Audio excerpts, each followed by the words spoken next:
And Pucci completes the three-point play. Minute 15 left in the first half. 17-point lead for Westwood.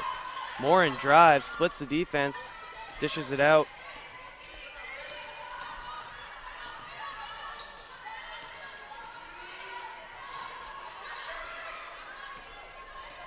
Connaughton with it, dishes it over to Shagru. She thought about the three, gives it up. Three fired and made by Kaylin Harrington. They're just hitting anything they want. Carlson drives. Again, a quick shot that she didn't necessarily have to take. Luckily, she got bailed out from the foul, but I don't think she would have made that if she didn't get fouled. Yeah, she got lucky there. Well, if the Hillers want any chance of getting back into this game, it's going to be crucial to hit your free throws.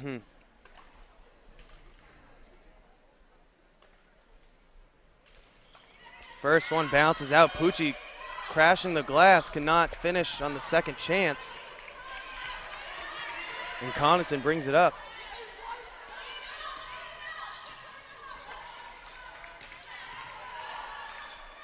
Harrington thought about the three. Ball goes inside to Shagru, and she walks.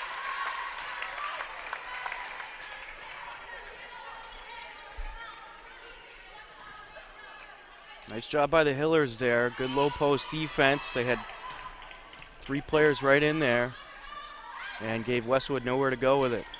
Pucci calling for the ball. She wants it. 15 seconds left in the first half. Shot clock off. Hopkinton can have the last shot. Prawl dribbles into trouble and was wrapped up by Connaughton. Luckily for Hopkinton, they still have a chance to end this half with points. Prawl shoots a quick open three. No good. Rebounded by Shagru. 6 seconds left for Westwood to get something. Connaughton fires up to Morin. Morin looks at the clock, fires a three.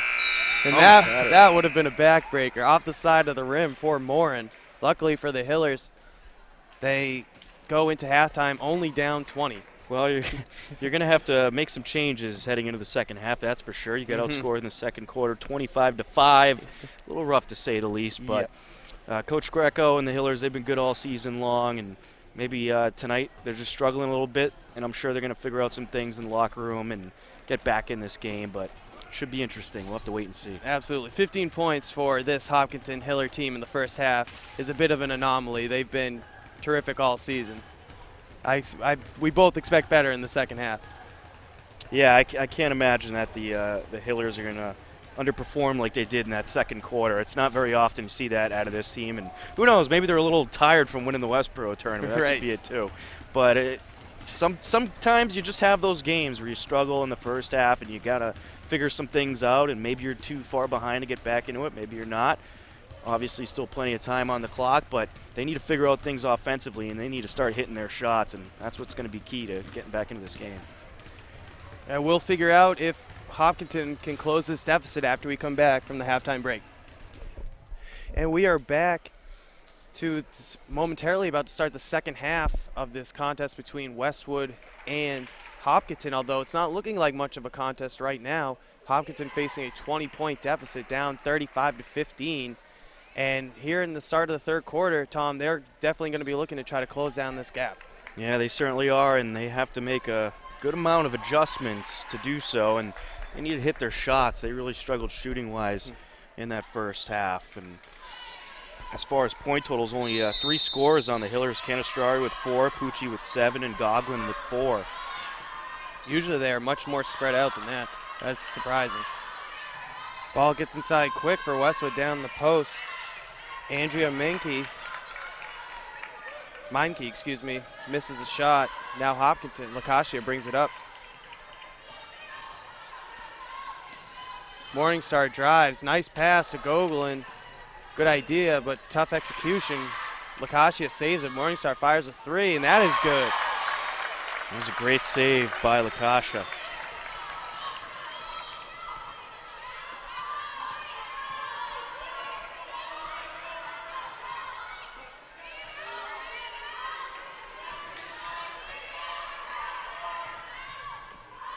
Shot fired from Morin. Missed, rebounded by Pucci. Now Canistrari with it. Nice spin move. Canastrari finds herself open for the shot. A bit too far under the rim. She missed it. Driving the whole way was Meinke. She missed the shot. Now Acacia with it. Gogolin gets down low, throws up the shot. Good defense. Gogolin gets her rebound. Her own rebound, excuse me. Now off to Pucci. Pucci trying to throw it up inside. She does, but a foul called. Good hook shot there by Pucci. Defender in front of her and got that shot off, was able to draw up the foul. Well, we have a moment. We'll go over the Westwood first half scoring totals. Carly Chagru had 8, Allison Morin with 4, Haley Connaughton with 2, Christina Bonfiglio with 6, Kaylin Harrington with 10, and Olivia Ware with 5.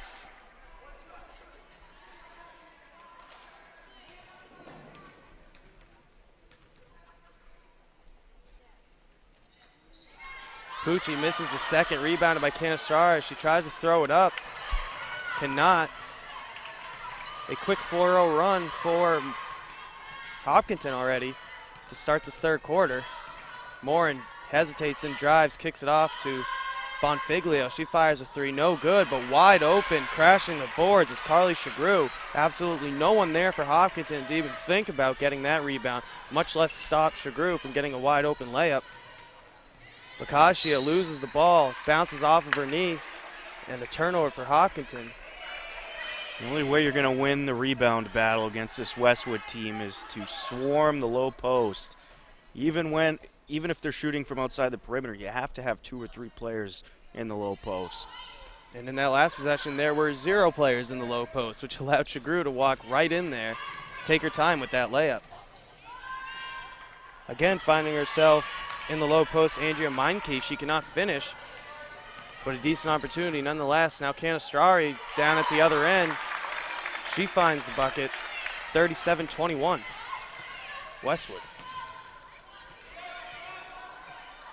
Chagru, the nice stop and dish to Kaylin Harrington, who was cutting. Great play by Chagru to recognize what she had. Then she commits the foul on the other end. Pucci drawing the contact.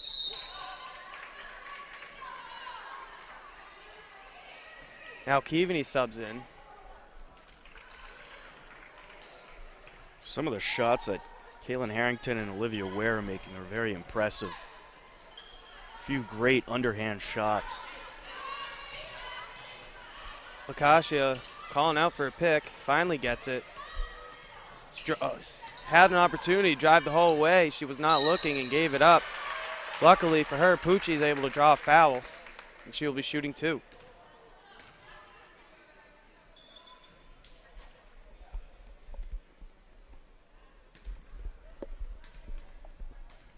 Kayla Pucci, the leading scorer for the Hillers tonight with 8 points, make that 9.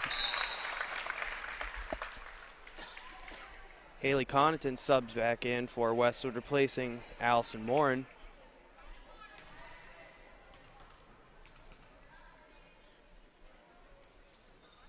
Pucci 1 of 2 on that trip again from the free throw line.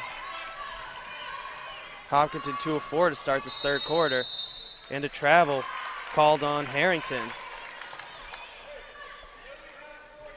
Turnover Westwood.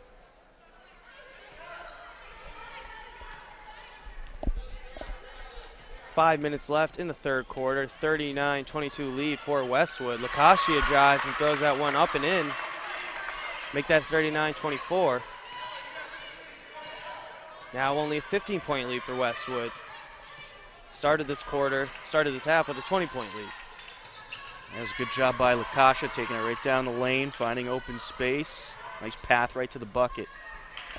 Keaveney gets her hands on that, knocks it out. However, Bonfiglio grabs it. Driving Connaughton, too strong on that shot. Keaveney rebounds.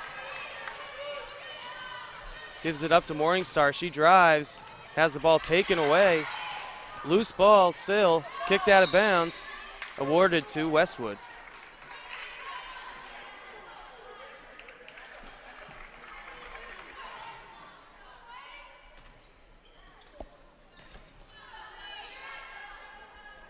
Harrington with it for the Wolverines. She brings it up. Shagru finds herself open for three. Bounces out. Gogolin rebounds, but stolen away by Harrington. And she drives baseline for the lay-in.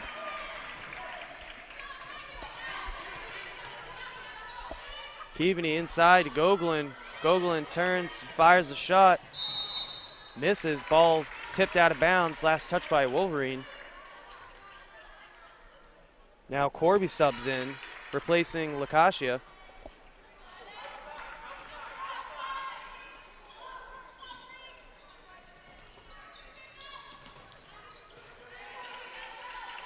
Morningstar setting things up for the Hillers. Drives, gives it off to Gogolin. Gogolin didn't look like she was expecting that. Bounced right off her hands. Now Bonfiglio driving, hits Shagru. Nice pass, but Shagru cannot finish. Bonfiglio recovers, fires her own shot, misses. Shagru gets in there, tips it around, but recovered by Corby. Gogolin has it. Dishes it off to Pucci. Pucci down low. Kick ball. Nice defense from Bonfiglio to stop that pass from going through to the other side.